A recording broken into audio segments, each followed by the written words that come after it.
It's not about aging. It's about rejuvenating and getting and staying strong. Welcome back to the Timeless Body Project, where we are decoupling the concept of time from age. There are a lot of little steps that you need to do consistently in order to manage this. Let's review the importance of maintaining flexibility and mobility to prevent injuries and enhance the quality of life.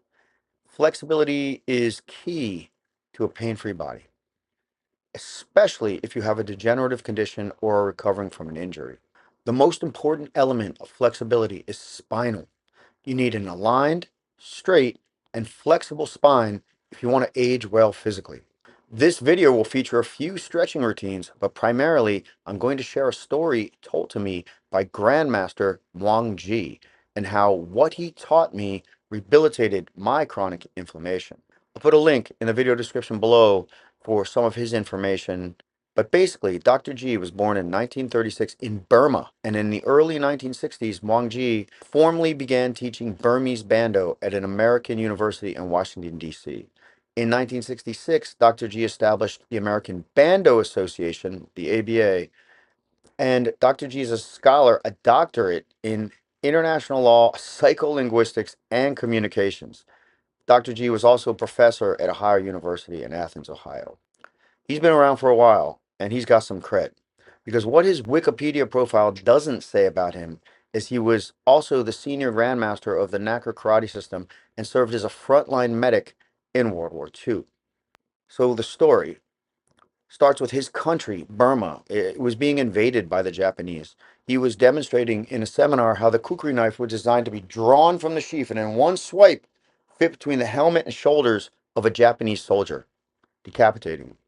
He explained a lot of things about fighting styles, killing, and defense, and how we had to remember to keep the savage element in the art, because you were fighting against people who want to exterminate your entire village and way of life. Hence, the lost art of Danda Yoga. I'll put some more links in the video description below. So Danda Yoga, usually taught alongside Bando, and is often referred to as peasant or slave yoga. And there's a chilling reason for that. And this is where the story begins. So he explained that his people were captured by the Japanese, forced to work close to death, wherein their families were held hostage under the threat of death to keep these men docile and working. The men became slaves of the Japanese soldiers, hauling rocks, water, timber, clearing brush, building walls, digging wells, whatever was needed, and the conditions were terrible, breaking down the body. So they developed a system to care for and strengthen their spines, because if they died, they knew their families would be put to death. The three systems used either a staff, a rope, or rocks to maintain stretches and alignment in movements that were only held for 15 seconds. I'll demonstrate a few, but the real message is in the power of flexibility. When men had nothing except the will to live through years of enslaved, brutal work, they used this system to enable themselves to survive, to last another day, a week, a month, or a year. So this staff isn't really long enough, although it might be if I was flexible enough. I don't necessarily do these exercises as much as I should, but the bottom line is you want to be able to take this end of the staff and put it on the floor as close to the opposite leg as possible. So it wants to look like this, but it wants to look like that while you're in this position. So you reach down and you want to keep your knees straight. Don't want to bend. If you bend, you can get. So knees straight, reach the side towards the opposite leg, hold it for 15 seconds. Same with the other side. Hold it for 15 seconds. That's a great stretch. Obviously, you can also twirl. But the one that really gave me a lot of relief was this one. And the staff should probably be a little higher because your hands should be straight out. Basically, what you want to be able to do is this. Head up, head down. And you want one hand on top of the other. The top hand, you're going to feel strain. So 15 seconds. Try to keep the pull as straight as possible. Relax the head. Head up. Relax the head. And then do it again with the other hand on top. And you're going to feel that stretch all through your pectoralis, all through your shoulders, all through your back. You can also do that stretch or a similar stretch for the lats on anything that you can sort of bend over on, like this. And you do the similar stretch, but you emphasize it like to one side, and then you'll feel the stretch all the way down your lat. 15 seconds. And then we do this with the staff. This is the simplest stretch, and it's absolutely essential.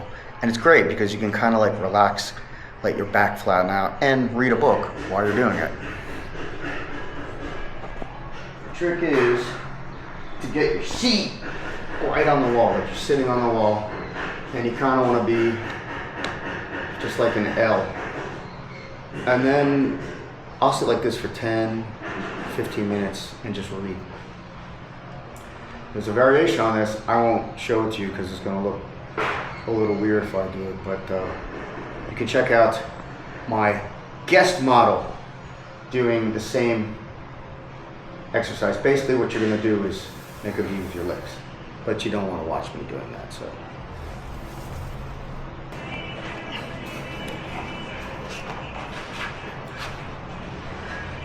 as I mentioned, the most important element of flexibility is spinal health. And a huge indicator of spinal health is if you can do a back arch. Not only a back arch, but push-ups. And if you can do that without pain or without cramping, your spine is in pretty good shape.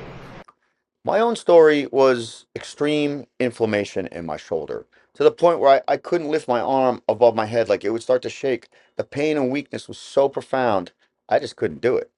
I sought out the best medical care, months of physical therapy combined with cortisone shots, massage, range of motion, MRI, reverse imaging, even bee venom therapy, which helped as much or more than the cortisone, believe it or not.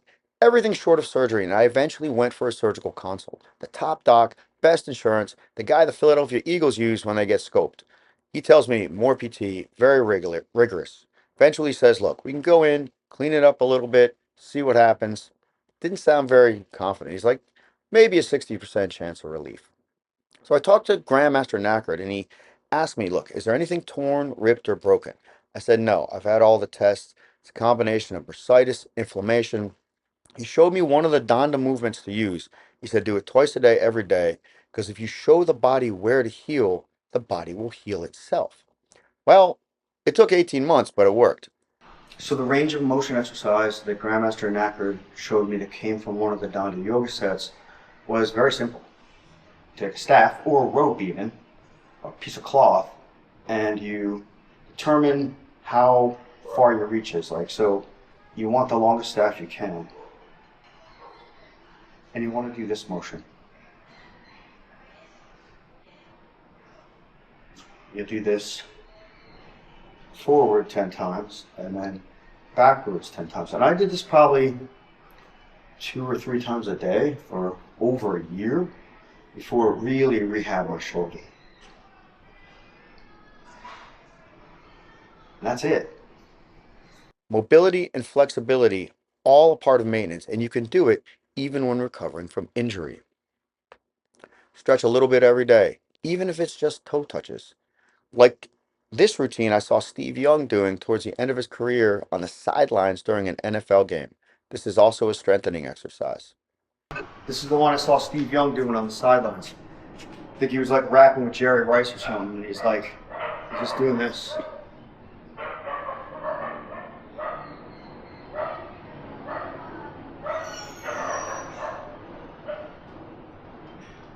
That's it. Just a range of motion exercise. Now, if you want to step that up, this.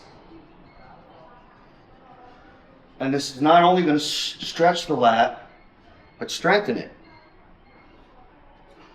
And if you're not used to doing these exercises, you do 20 on each side, you'll probably feel a little bit of soreness. I mean, the next day, it's not a super strenuous exercise, but if you're not doing these things with your muscles, or you're not golfing regularly, these are muscles that don't get used.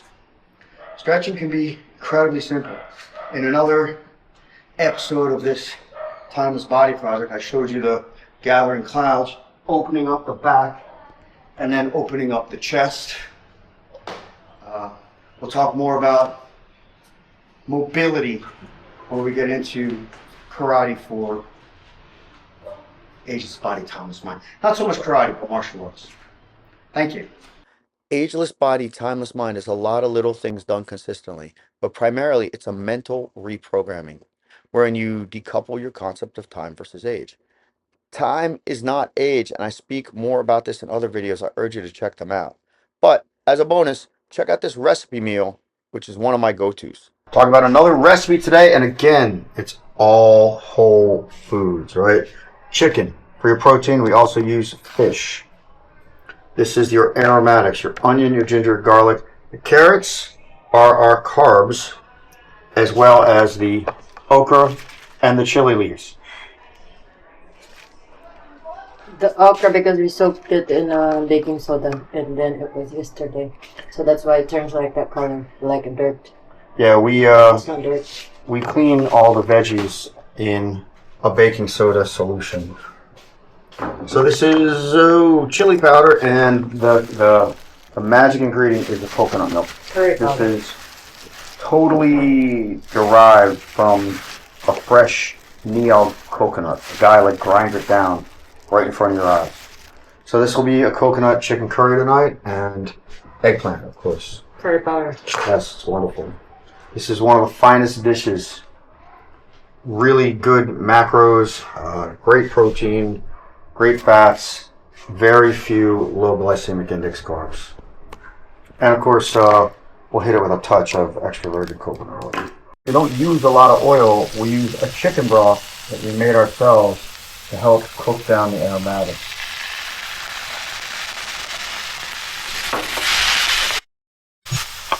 Carrots and chicken. As you can see, no oil. Not much oil because coconut has oil itself. This has been simmering for a while. We've yet to add the creamy coconut, but this is It's hot, right?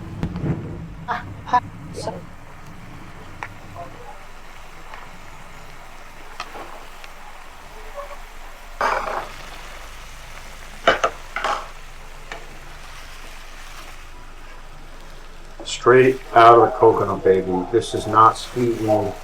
It doesn't come from a can. There's no fillers or ingredients inside here. It's just pure, awesome coconut milk. And of course, the last thing that goes in are the chili leaves, because we don't want them to cook down too much, and they cook down fast. Thanks again for checking out this video. If you enjoyed it or found it helpful, go ahead and hit that like button, subscribe for more information coming up about Ageless Body, Timeless Mind, and don't be shy, check out my other YouTube channel.